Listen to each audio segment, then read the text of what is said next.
हम लोग Daniel cell पढ़ रहे थे। तो डैनियल सेल का आपको सेल रिएक्शन हमको बताना है। तो उसके पहले हम आपको बता चुके थे कि आपका एनोड पर हमेशा ऑक्सीडेशन होगा और कैथोड पर हमेशा रिडक्शन होगा। ये बात आपको बता दिए थे। ये याद रखना है, कोई भी सेल हो इलेक्ट्रोकेमिकल या इलेक्ट्रोलाइटिक, आपका कैथोड पर हमेशा रिडक्शन होगा, एनोड पर हमेशा ऑक्सीडेशन होगा। तो सेल रिएक्शन डैनियल सेल का हमको लिखना था। तो एनोड पर रिएक्शन जो हम लिखेंगे वो आपका जिंक सॉलिड आपका Zn+2 में फर्स्ट और ऑक्सीडेशन हो रहा है, ये 0 से आपका +2 में जाएगा तो 2 इलेक्ट्रॉन के यूज करेगा और Cu+2 प्लस आपका 2 इलेक्ट्रॉन गेन करके ये आपको Cu सॉलिड में जाएगा। उसके बाद आपको करना क्या है, ओवरऑल सेल रिएक्शन ये आपका एनोड पर हो गया ऑक्सीडेशन और ये आपका कैथोड पर हो गया। तो ओवरऑल सेल रिएक्शन लिखेंगे। तो यहाँ पर हमेशा ऐसा नहीं होगा कि आपको सेल रिएक्शन आप एनोड पर ऑक्सीडेशन और कैथोड पर रिडक्शन लिख रहे हैं तो इलेक्ट्रॉन्स का संख्या सेम होगा। यहाँ पर भले आपको सेम मिल जा रहा है, तो आप जब इसको ऐड करके लिखिएगा ओवरऑल तो ये कट जाएगा और कटेगा तो फिर आप क्या लिख सकते हैं, जोड़ के लिख दीजिए। LHS में LHS वाला को LHS साइड लिखिए जोड़ के और RHS वाला को RHS के साइड लिखिए। तो Zn solid plus Cu+2 aqueous, ठीक है। इसके बाद इधर आपको RHS में क्या आ गया, Zn+2 एक्वस और ये आपका Cu सॉलिड। तो ये आपका complete cell reaction of Daniell cell. यहाँ पर आपको ऑक्सीडेशन और रिडक्शन जो हो रहा है एनोड और कैथोड पर, तो इलेक्ट्रॉन्स का संख्या सेम है, लेकिन बार बार जरूरी नहीं है कि इलेक्ट्रॉन्स का आपका संख्या सेम ही हो। जैसे मान लीजिए अगर आपके पास रिएक्शन है,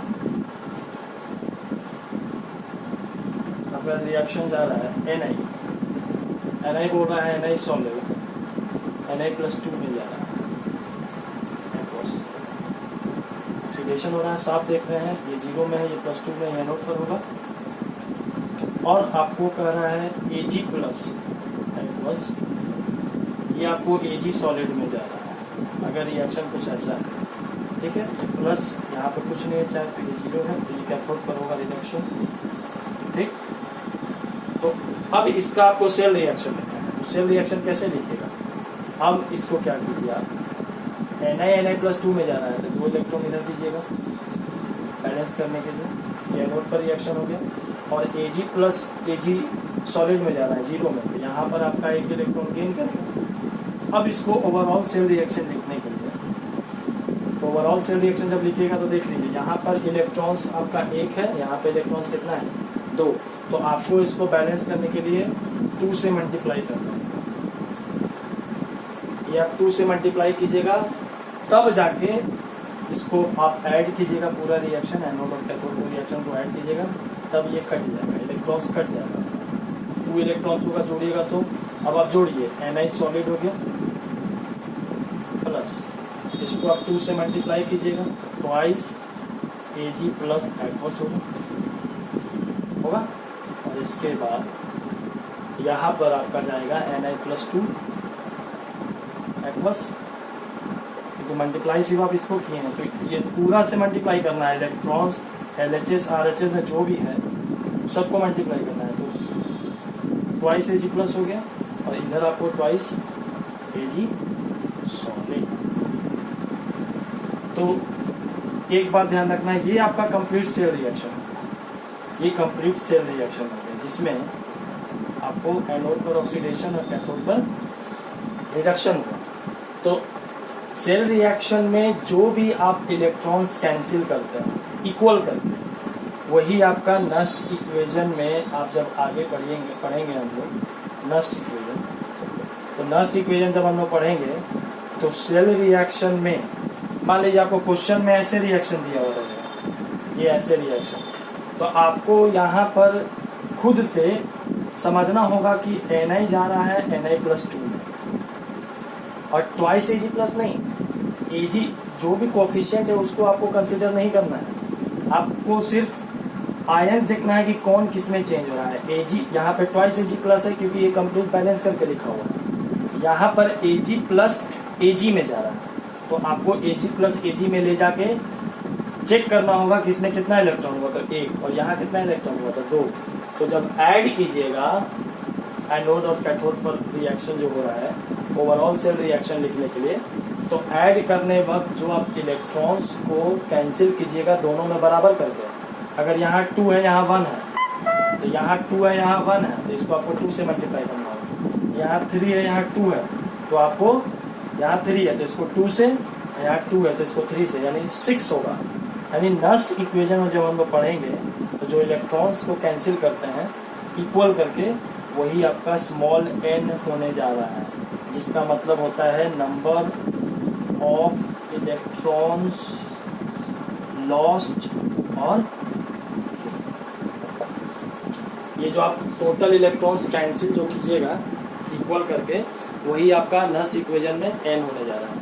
तो सेल रिएक्शन में जो भी आपका रिएक्शन क्वेश्चन में दिया हुआ रहेगा, तो वो बैलेंस फॉर्म में दिया हुआ रहेगा, आपको उसको खुद से चेक करके देखना है बिना कोफिशिएंट को लिए हुए। मतलब यहाँ पर मान लीजिए ये रिएक्शन है, तो ये रिएक्शन है, तो आपको यहाँ पे 2 कंसीडर अभी नहीं करना है, आपको सिर्फ ये सोचना है कि Ni जा रहा है Na+2 में और Ag प्लस जा रहा है Ag में। तब जब दोनों को ऐड करते हैं तब इसका इलेक्ट्रॉन संख्या को 2 किए, क्योंकि यहाँ पे 2 है, तब यहाँ पे 2 आया। तो ये खुद समझना होगा आपको, और n निकालना रहता है, आगे पढ़ना है। ये सेल रिएक्शन का इम्पोर्टेंस ये है कि नस्ट इक्वेशन में आपको ये रिएक्शन, कोई भी रिएक्शन दिया हुआ रहेगा, आपको n निकालना होगा। जैसे मान लीजिए और भी कुछ रिएक्शंस हैं, हम आपको बताते हैं, उसमें आपको n फाइंड करना है कि n कितना है। n का मतलब जो काट, तो दोनों को ऐड करने वक्त जो काटे, जैसे मान लीजिए सेल रिएक्शन है, twice Fe plus 3F plus twice I minus F, ठीक है। और ये आपको चला गया मान लीजिए Fe प्लस 2 में गया ट्वाइस Fe प्लस 2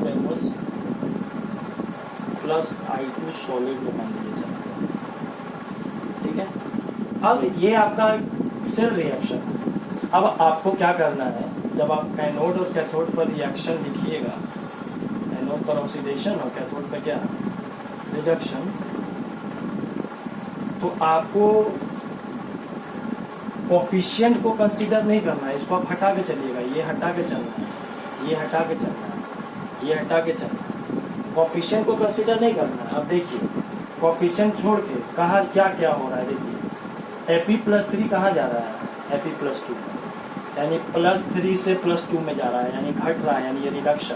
तो रिडक्शन हो रहा है, इसका मतलब ये कैथोड पर हुआ होगा। तो आप यहाँ पे सिर्फ Fe प्लस 3 लिखिएगा, ना कि ट्वाइस। ट्वाइस तो आप बैलेंस करने के बाद दीजिएगा। देखिए Fe प्लस 3 Fe प्लस 2 में गया, तो रिडक्शन हुआ, कितना इलेक्ट्रॉन का गेन होगा, हम आपको बताए थे रिडक्शन में हमेशा इलेक्ट्रॉन्स लेफ्ट साइड ऐड करते हैं। और एनोड पर ऑक्सीडेशन, देखिए I माइनस आयोडाइड आयन कहाँ जा रहा है, I2, तो हम इसको नीचे लिखते हैं, एनोड का रिएक्शन नीचे आपको लिखते हैं, एनोड पर I माइनस कहाँ जा रहा है, आयोडाइड, ये आपको आयोडाइड आयन जा रहा है I2, जो कि सॉलिड है, इसको यहाँ पे एक्वस लिखिए। एक्वस और सॉलिड का क्या महत्व है, ये होगा आप आगे आपको बताएंगे, लेकिन आपको लिखना जरूर है। जो एक्वस है उसको एक्वस, जो सॉलिड है उसको सॉलिड, ये रिप्रेजेंट करना जरूरी है। तो I माइनस, देखिए यहाँ ऑक्सीडेशन नंबर माइनस में, और I2 क्योंकि न्यूट्रल है आयोडीन, तो इसका ऑक्सीडेशन नंबर आपका 0। तो सबसे पहले एटम बैलेंस करेंगे। एटम देखिए यहाँ 2 हो, यहाँ एटम कितना है 1, तो इसको आप 2 से मल्टीप्लाई करेंगे।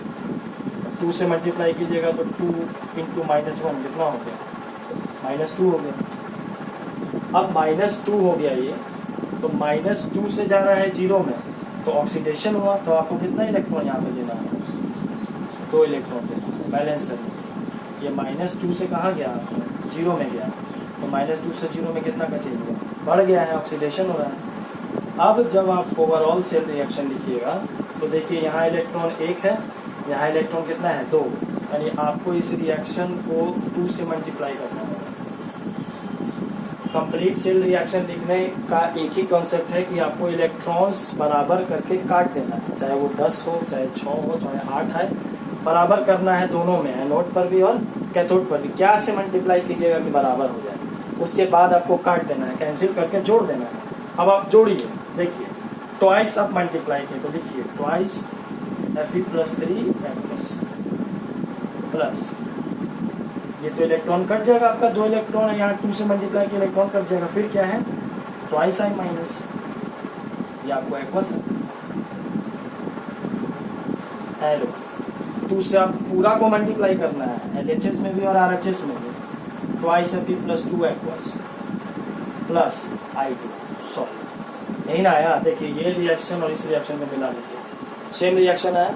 तो आपको जब भी क्वेश्चन में रिएक्शन दिया हुआ रहेगा तो आप n निकालने के लिए, यानी यहाँ पर अब मेरा n बराबर आ गया बाबू 2, क्योंकि टोटल कितना बराबर करके काटे हो, तो 2 करके काटे हो बराबर करके, तो n आपका 2 हो गया। तो n निकालने के लिए जब भी सेल रिएक्शन दिया हुआ होगा तो उसमें आपको कोफिशिएंट को कंसीडर नहीं करना है, सिर्फ देखना है कि कन्वर्जन कहाँ से कहाँ हो रहा है, Fe+3 Fe+2 में। तो आप यहाँ लिखिए, ये नहीं कि ट्वाइस Fe+3 जा रहा है ट्वाइस Fe+2, वैसे नहीं करना है। तो ये आपका सेल रिएक्शन हो गया जिससे आपको n निकालना होगा, ठीक है। अब इसके बाद कॉन्सेप्ट आएगा आपका कॉन्सेप्ट ऑफ इलेक्ट्रोड पोटेंशियल और EMF ऑफ द सेल हमको पढ़ना है, तो वो हम आपको अगले वीडियो में बता दें।